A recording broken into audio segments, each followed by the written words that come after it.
이 시간에 김순자 권사님께서 예배를 위해서 기도해 주시겠습니다.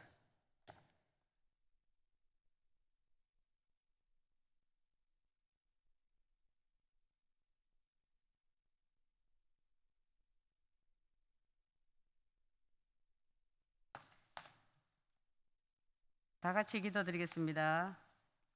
참 좋으신 하나님, 거룩한 주일 오후 찬양 예배를 드리게 됨을 감사를 드립니다. 예천교회 성도들이 한자리에 모여 주님께 찬양과 경배와 영광을 올려드리오니 기쁘게 받아주십시오. 하나님과 성도들 관계가 서로 소통하게 해주시며 우리의 영혼이 하나님의 말씀에 힘입어 새롭게 변화하여 말씀에 순종하며 영혼이 진정으로 생명을 얻는 저희들 되게 해주십시오. 영이신 하나님, 기도를 통해 우리들의 하나님을 알고 하나님을 가까이 하고 하나님과 대화하여 뜻을 쫓아 살기를 원합니다. 히브리서 4장 16절 말씀, 그러므로 우리는 긍휼하심을 받고 때를 따라 돕는 은혜를 얻기 위하여 은혜의 보좌 앞에 담대히 나갈 것이니라. 말씀 충만, 은혜 충만, 믿음 충만한 예천교회 성도들 되게 해 주십시오. 주님, 우리는 예수 그리스도의 피값으로 다시 태어났습니다. 내 이웃을 내 몸과 같이 사랑하고 형제를 사랑하며 살기를 원합니다. 이 시간 다시 한번 더 머리 숙여 기도드리오니 저희들에게 성령의 뜨거움을 주십시오.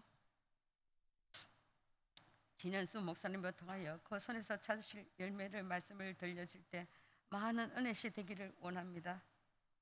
예천교회 성도들이 가정가정마다 기도의 제목들을 들어 응답해 주시고 하나님께 영광을 돌리는 삶을 살며 축복의 시간이 되기를 원합니다. 이 시간에 코너를 위하여 어려움을 당하는 성도들에게 은혜를 내려주시고 주님의 따뜻한 사랑의 손으로 어루만져 주시며 하루속히 코로나 종식되기를 원합니다. 부족한 죄인이 구하지 못한 것 주님이 채워주실 줄 믿사오며 주 예수 그리스도의 이름으로 기도드립니다. 아멘.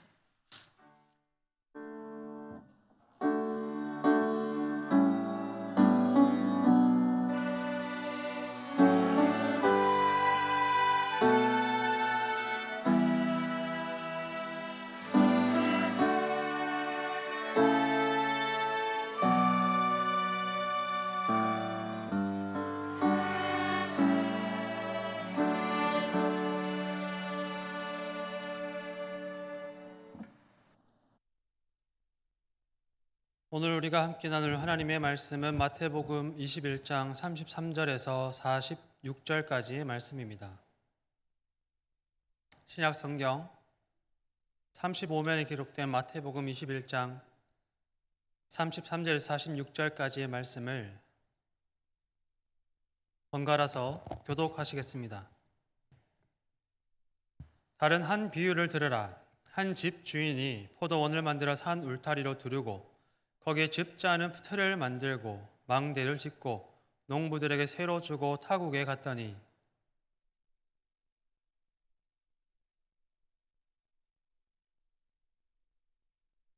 농부들이 종들을 잡아 하나는 심히 때리고 하나는 죽이고 하나는 돌로 쳤거늘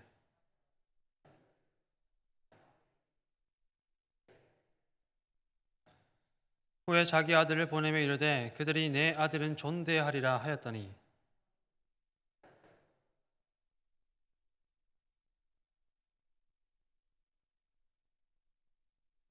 이에 잡아 포도원 밖에 내쫓아 죽였느니라.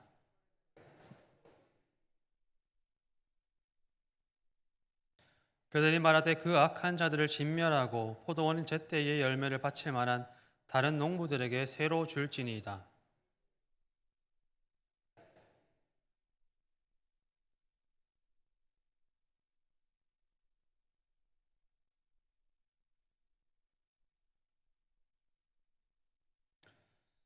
그러므로 내가 너희에게 이르노니 하나님의 나라를 너희는 빼앗기고 그 나라의 열매 맺는 백성이 받으리라.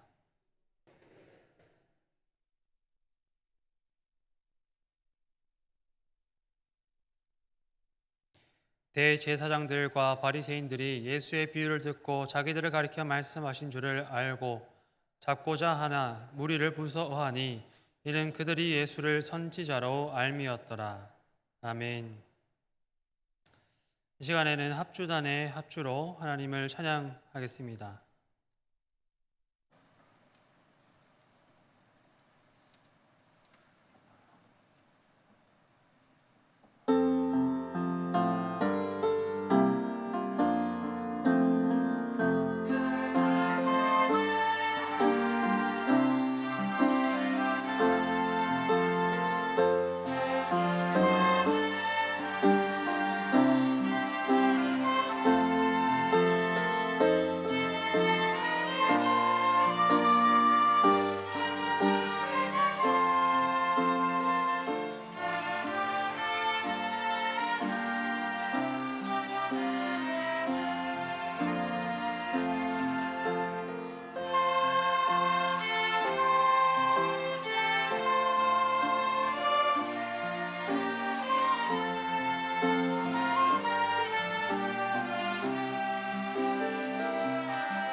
오늘은 한 편의 미술 작품을 함께 좀 감상하면서 말씀을 시작하고자 합니다. 네덜란드 출신의 화가 렘브란트는 이 성경 이야기를 주제로 많은 그림을 남겼는데 그 중에서는 누가복음 15장의 본문을 바탕으로 한 돌아온 탕자를 그린 그림은 매우 잘 알려져 있습니다. 화폭에는 5명의 인물이 등장하고 있습니다. 잘 보이시는지 잘 모르겠습니다. 그 중에서 두 인물은 매우 밝게 그려진 반면에 다른 두 인물은 또한 어둡게, 그리고 마지막 한 사람은 표정과 어떤 전반적인 느낌만을 확인할 수 있을 정도로 다소 군데군데 밝게, 그러나 또 나머지는 어둡게 묘사되어 있습니다. 렘브란트에게는 한 가지 수식어가 항상 따라다니는데 곧 빛의 마술사라는 별칭입니다. 이 수식어가 잘 나타내는 것처럼 렘브란트에게는 빛이 그의 부시자 또한 물감이었습니다. 빛을 잘 사용해서 그는 그림의 메시지를 효과적으로 잘 전달하고 강조하고 있습니다. 이 돌아온 탕자 그림에서도 아버지와 둘째 아들이 밝게 묘사되어 있어서 보는 사람들로 하여금 이 두 사람의 관계에 집중하도록 합니다.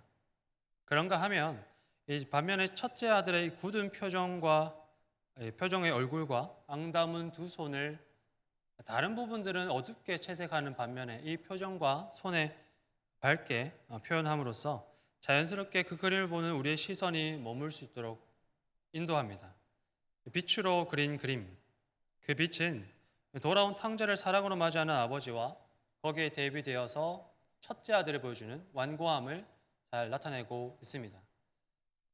목양실에 가시면 큰 그림으로 한번 보실 수 있습니다. 주는 그리스도시요 살아계신 하나님의 아들이시니다. 베드로가 남긴 유명한 신앙 고백. 이 신앙 고백은 예수님의 지상 사역에서 새로운 문을 열게 되는 계기가 됩니다. 이 고백을 계기로 예수께서는 십자가에 오르시기 위해 예루살렘을 향하는 여정길에 오르십니다. 그곳에서 예수님은 호산나 사람들의 환영을 받으면서 입성하게 되지만 또한 많은 유대인들의 시험을 맞이하게 됩니다. 예루살렘의 유대 지도자들은 청년 예수를 향한 사람들의 기대와 그의 평판을 훼손시킬 목적으로 비난과 논쟁을 일삼습니다. 오늘 우리가 읽은 이 본문은 그 논쟁 중에서 예수께서 답을 대신해서 전해주셨던 우화 내지는 풍자라고 말씀을 드릴 수 있을 것 같습니다. 비교적 잘 알려져 있는 오늘의 이 이야기는 집주인이 집을 떠나면서 시작됩니다. 정성스럽게 포도원을 가꾸어서 일꾼을 고용하고 그 포도원을 맡긴 집주인은 이제 때가 되어서 열매를 거두기 위해 사람을 자신의 포도원으로 보내게 됩니다. 열매를 기다리고 있던 주인의 기대, 이 기대는 이내 슬픔과 비탄으로 바뀝니다. 포도원을 위임받은 일꾼들이 악한 마음을 품고 주인의 사자를 때리고 죽이는 일이 발생한 것입니다. 이 비극이 수차례 반복된 끝에 주인은 자신에게 있던 상속자 곧 하나뿐인 아들을 마지막으로 보내게 됩니다. 내가 아들을 보낸다면 이 아들은 나를 대하는 것처럼 그들이 존중하지 않겠는가? 그런 믿음이 주인에게 있었던 것 같습니다. 그러나 일꾼들의 악한 꾀는 정도를 더해갑니다. 주인이 상속자를 잃게 된다면 그 포도원이 자신들에게로 돌아가리라고 생각했던 일꾼들은 마지막으로 보냄을 받은 아들까지 살해합니다. 열매를 발하였던 주인의 기대는 더 큰 슬픔과 비탄으로 떨어지게 됩니다. 예수님의 이 말씀하시는 장면을 쓴 마태복음의 저자 마태는 매우 큰 액자 속에다가 이 그림을 그리고 있습니다. 마태가 교회에게 보여주고 있는 이 액자 속에는 또한 예수님과 제자들과 예루살렘 성전에 모인 유대인들이 그려져 있습니다. 또한 마태가 그려진 이 큰 액자 속에 예수께서는 또 다른 작은 액자를 준비하셔서 그림을 그리고 있는 것을 보게 됩니다. 그 작은 액자 속의 집주인과 악한 일꾼들이 그려져서 제자와 유대인들이 함께 모여 그 그림을 보고 있는 장면입니다. 액자식으로 구성되어 있는 이 이야기 속에서 예수님의 풍자를 듣는 예루살렘 성전의 유대인들은 일꾼들이 주인이 보낸 사자를 죽였다, 그 아들을 죽였다는 이야기에 깊은 탄식을 내뱉게 됩니다. 상속자를 잃은 주인이 포도원의 소유권을 잃은 것이 아니기 때문에 이제 일어날 일을 생각하면 일꾼들이 얼마나 어리석은 일을 저지른 것인가, 그것을 알고 있기에 그들의 탄식이 곳곳에서 군데군데 터져 나옵니다. 은혜를 원수로 갚은 불의한 일꾼, 그들의 악한 탐욕을 주인은 더 이상 인내할 수가 없습니다. 그래서 예수님의 그림을 보던 유대인 청자들은 예수님의 질문에 이렇게 대답합니다. 그 악한 자들을 진멸하고 포도원은 제때의 열매를 바칠 만한 다른 농부들에게 새로 줄지니이다. 예수님의 그림을 함께 보던 유대인들 중에서는 바리새인과 대제사장들도 있었습니다. 그들은 예수님의 그림 속에 등장한 이 악한 일꾼들이 바로 곧 자신을 가리킨 것이라고 생각하여서 그 일꾼들에 주목하여서 크게 분노하게 됩니다. 예수께서 자신들을 풍자한 것이라고 여겼기 때문입니다. 예수님의 그림 속에서 바리새인과 대제사장은 일꾼에 주목하고 있는 반면에 그 아들이 곧 예수님을 가리키는 것으로 보고 있는 교회는 대체로 이 그림 속에서, 이 마태의 그림 속에서 부당하게 죽임당한 집주인의 아들에게 주목합니다. 예수께서도 집주인의 아들처럼 보냄을 받았으나 이제 부당한 희생을 당하게 되실 것입니다. 그러나 십자가 죽음이 이 이야기의 끝은 아닙니다. 포도원 주인이 집으로 다시 돌아오리라는 것을 마태의 그림을 보고 있는 우리는 잘 알고 있기 때문입니다. 그렇다면 예수께서는 과연 이 그림 안에다가 무엇을 강조하고 계시는 것일까? 렘브란트가 빛을 이용해서 그림을 그렸던 것처럼 마태 역시 자신의 화풍과 재료로 예수께서 주목하신 것을 자신의 그림 속에 새겨놓고 있습니다. 이것은 다른 복음서의 저자들이 그린 그림과 비교하게 될 때 확실하게 확인할 수가 있습니다. 가장 먼저 34절을 보시면 다른 본문들과 비교했을 때 마태는 아들이 보냄을 받은 이유가 열매를 받기 위함이다 라고 분명하게 밝히고 있습니다. 41절에서도 마찬가지로 마태는 제때에 열매를 바칠 만한 다른 농부들에게 그 나라가 돌아가게 될 것이다 라고 말하는 반면에 다른 복음서의 저자들은 열매를 유난히 강조하지 않는 모습을 보이고 있습니다. 43절 역시 마태복음의 저자인 마태만이 기록해 놓은 독특한 본문입니다. 그는 이곳에서도 하나님의 나라를 이스라엘 사람들은 빼앗기고 그 나라의 열매 맺는 백성들이 받게 될 것이다 라는 말로 아들의 소명, 곧 열매를 강조하고 있는 것을 볼 수가 있습니다. 이렇게 마가 그리고 누가가 제각기 그려놓은 그림들과 오늘 마태가 그려놓은 그림을 함께 나란히 놓고 본문을 보면 그가 강조하고자 했던 것이 눈에 들어오게 됩니다. 마태는 자신의 그림 속에서 예수께서 그리신 그림을 그려넣으면서 아주 크게 사람들이 다 볼 수 있을 정도로 열매를 그려넣습니다. 집주인인 아버지는 열매 거둘 때가 되어 열매를 받기 위해 아들을 보냅니다. 아들은 아버지가 받아야 할 열매를 얻기 위해 아버지를 대신해서 소명을 받고 포도원으로 향합니다. 주인이 기대하고 있고 아들이 찾는 것, 그것이 열매입니다. 교회가 흔히 아들의 죽음에 주목하다 보니 쉽게 지나치게 되는 것을 마태가 자신의 그림 속에 그려놓은 까닭에 우린 다시 한 번 더 이 그림을 주의 깊게 살펴볼 수 있게 되었습니다.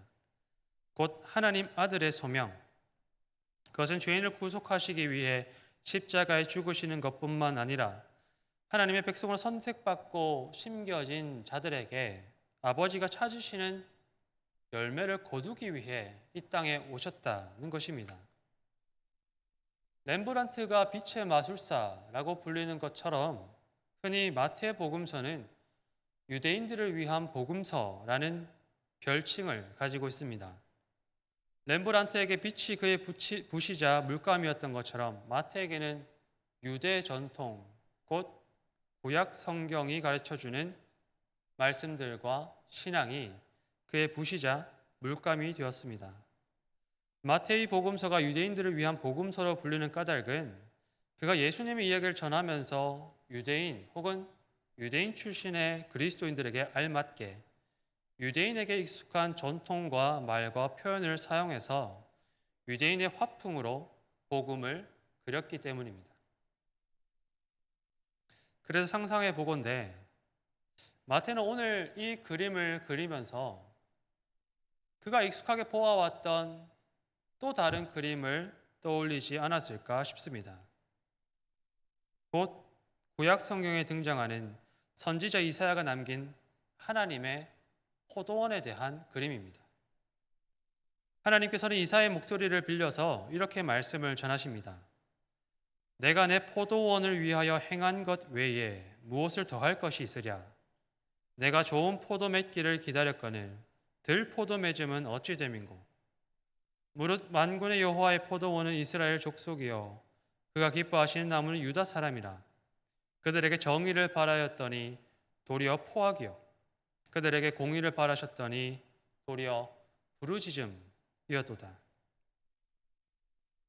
하나님께서 애굽 땅에 있던 이 포도나무를 젖과 꿀이 흐르는 기름진 땅에다가 옮겨 심으셨습니다.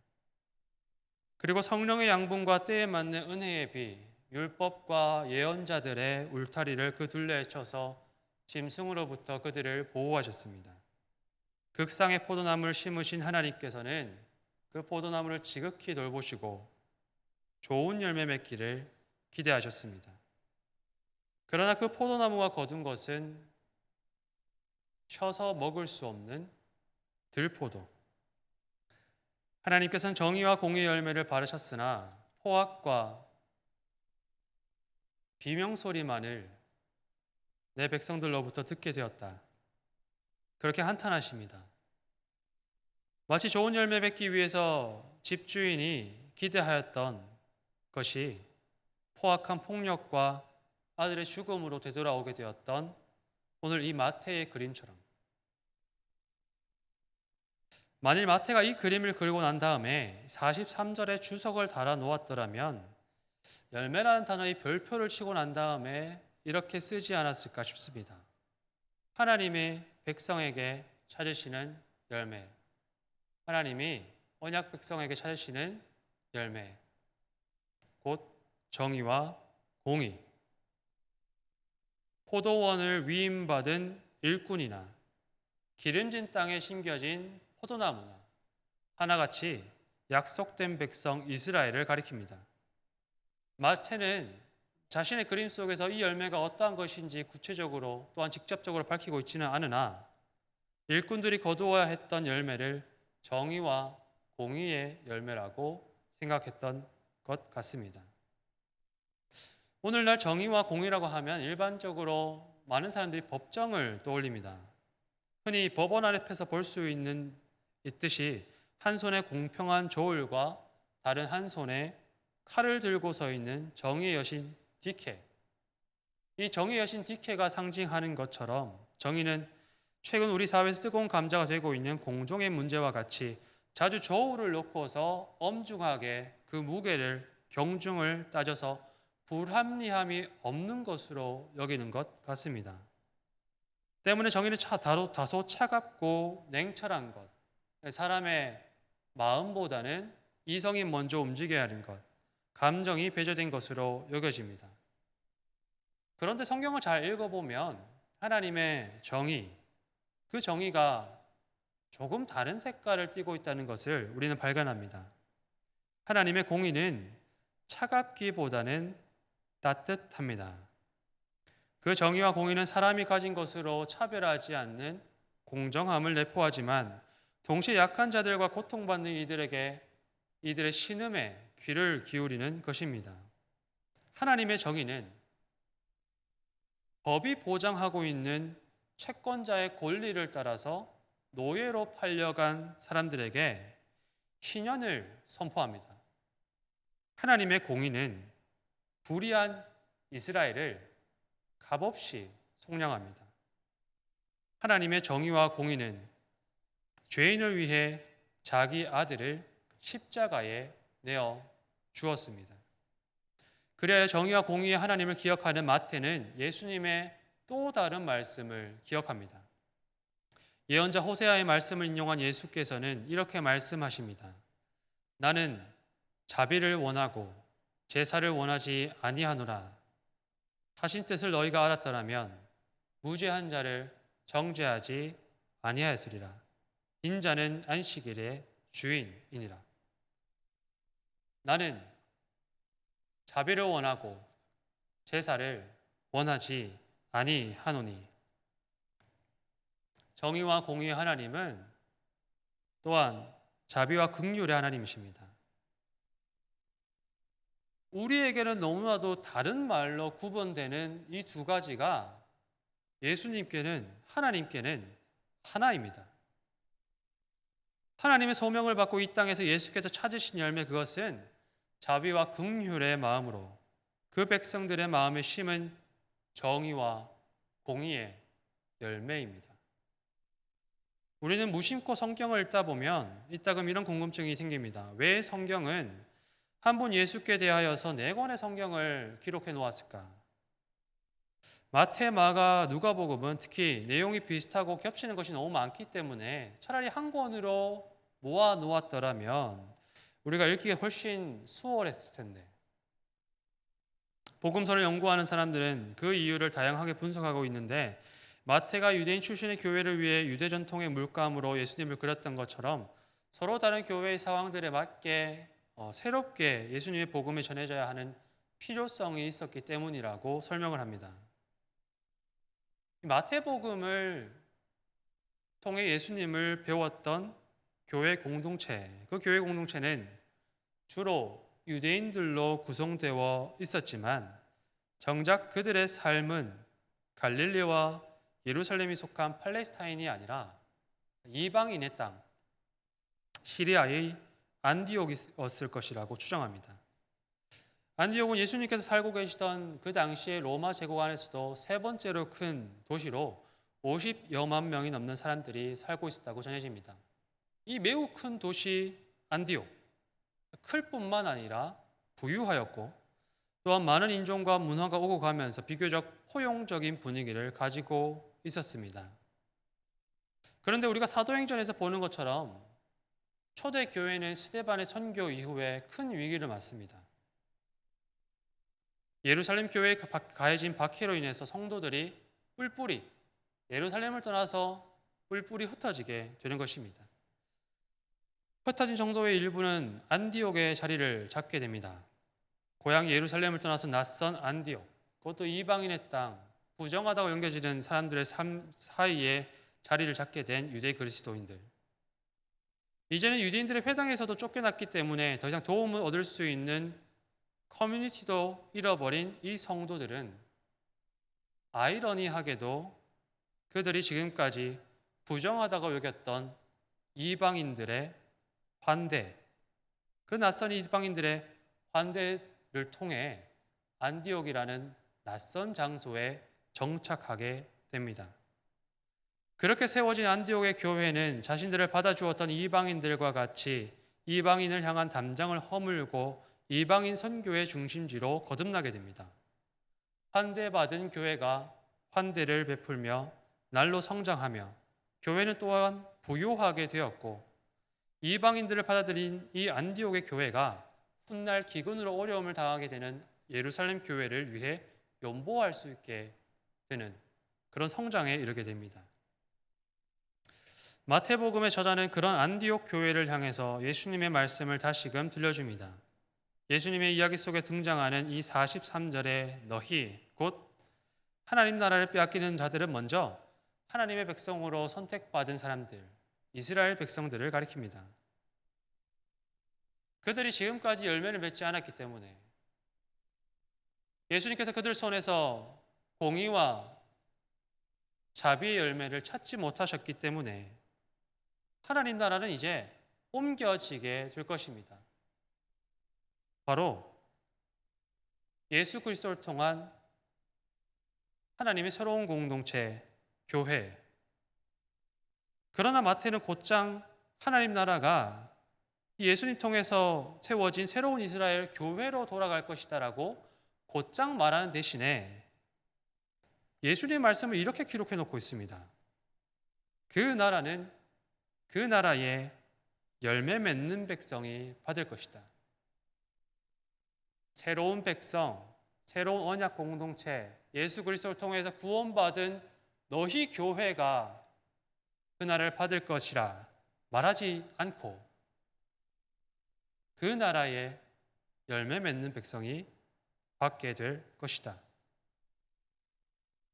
이제 하나님 나라를 위임받은 새 일꾼들, 정의와 공의, 자비와 긍휼의 열매를 맺도록 소명받은 사람들, 그 소명에 따라 열매 맺는 이들에게 하나님 나라가 이루어지게 될 것입니다.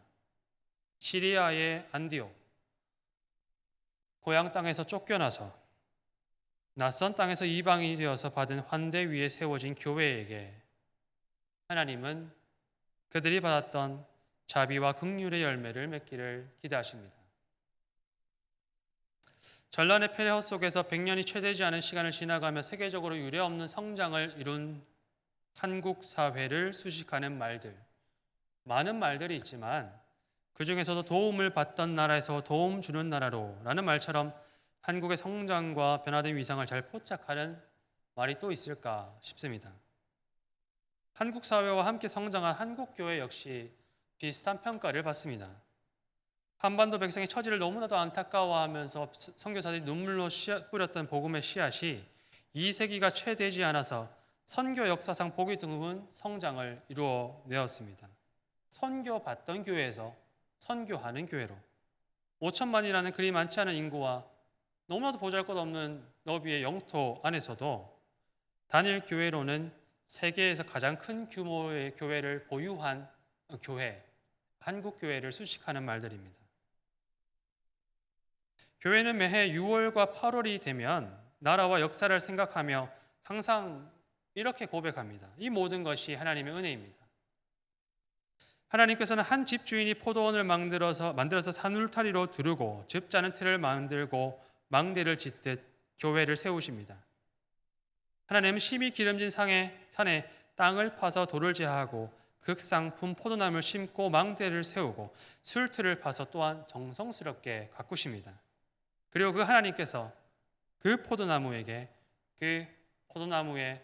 포도원의 일꾼들에게 열매를 찾으십니다. 하나님 나라의 열매, 정의와 공의의 열매, 자비와 긍휼의 열매. 전 세계적으로 또한 우리 주변에서 일어나는 사건들은 교회의 손에 들려져 있는 열매가 어떤 것인지 시험합니다. 몇 해 전에는 한국 전쟁과 마찬가지로 내전을 겪어서 고향과 집을 잃고 살 길을 찾아 떠난 이방인들이 한국의 문을 두드렸습니다. 그러나 우리 사회의 많은 시민들이 종교와 문화 그리고 그들의 피부색과 언어가 다르다는 이유로 갈 곳 잃은 이들을 향해 문을 굳게 걸어 잠그었습니다.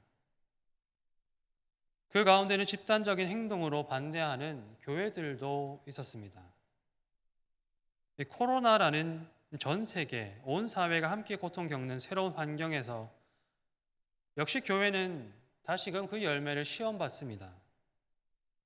최근에는 이웃나라의 민주화 운동 속에서 또한 정치 지도 집단의 변화를 겪는 심각한 인권 탄압과 생명의 위협을 겪고 떠돌아다니는 난민들 곁에서 다시 교회의 열매가 시험받고 있습니다. 이런 때에 하나님께서 우리에게 심으신 것이 무엇인지, 하나님 앞에서 교회인 우리가 맺는 열매는 무엇인지 살펴보는 교회가 될 수 있기를 기도합니다.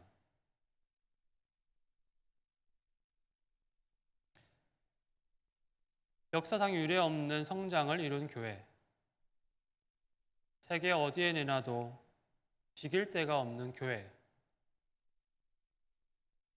한국 교회는 우리는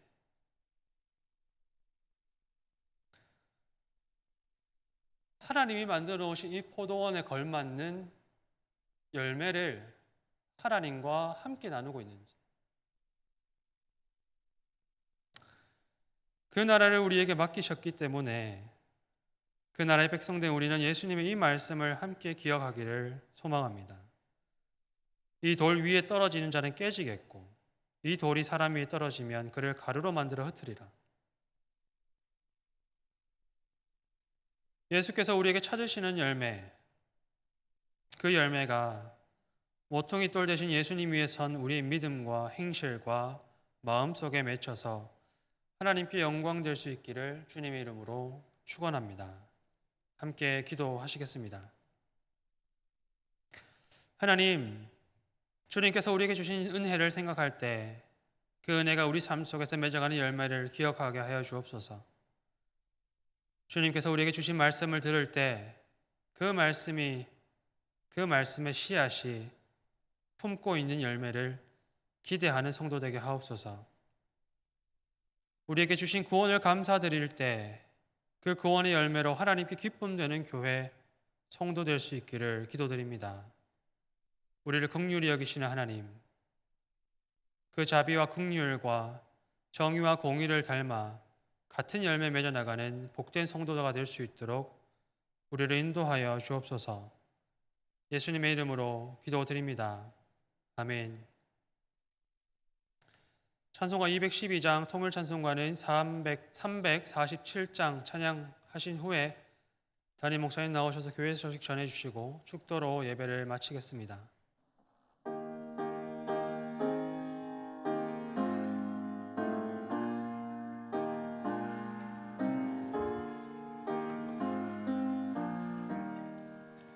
겸손히 주를 섬길 때 괴로운 일이 많으나 구주여 내게 힘 주사 잘 감당하소서.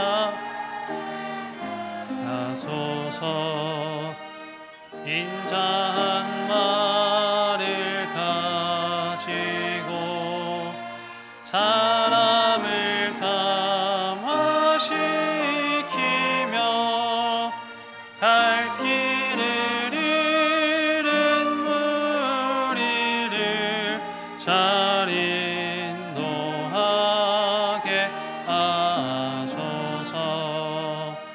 구주의 귀한 인내를 깨달아 알게 하시며 굳건한 믿음 주셔서 늘 승리하게 하소서.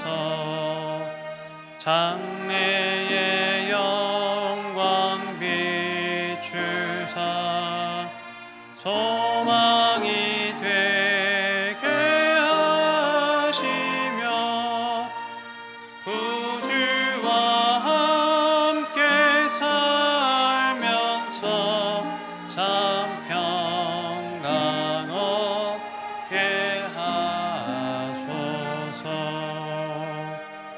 아멘.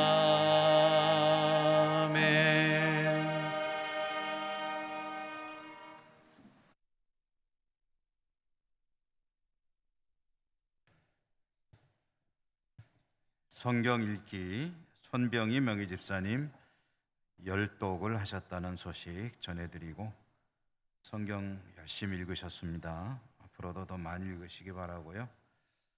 장려 광고는 주보에 없기 때문에 한 번 더 드리면, 김정섭 집사님께서 별세하셨고 오늘 오후 4시에는 입관 예배가 있겠고 내일 오전 8시에는 발인 예배가 있겠고 장례식장은 권병원 장례식장입니다. 비가 많이 왔는데 날씨가 화창하니까 참 좋습니다. 우리의 삶도 이렇게 화창하게 개이는 그런 날이 빨리 오게 되기를 바랍니다. 오늘도 몸된 교회 예배하시고 또 각 자리에서 섬기느라 수고 많이 하셨습니다. 한 주간 잘 지내시고 좋은 모습으로 또다시 다음 주일에 뵙기를 바랍니다. 기도하고 축도하겠습니다. 하나님 감사합니다. 오늘도 거룩한 성일 하나님을 예배하고 이제 또 삶의 자리로 돌아갑니다. 언제 어디 있든지 하나님의 은혜 가운데 말씀 가운데 승리하는 저희 모두가 되게 해주시고, 코로나 세상은 속히 종식되어 또 우리 모두는 마음껏 모여 하나님을 찬양하고 예배할 수 있도록 은혜 더하여 주옵소서. 여러 가지 사유로 함께하지 못하는 우리 모든 교우들 삶의 정황을 우리 하나님께서 불쌍히 여기시고 그들의 삶이 다시 하나님 은혜 가운데 복되게 하여 주시옵소서. 슬픔 당한 가정이 있사오니 하나님께서 친히 위로하여 주시옵소서. 예수님 이름으로 감사하고 기도드립니다. 아멘. 우리 주 예수 그리스도의 은혜와 하나님 사랑과 성령님 교통하심이 주의 백성들 머리머리 위에와 저들의 모든 삶 위에 항상 함께 하시옵기를 축원하옵나이다. 아멘.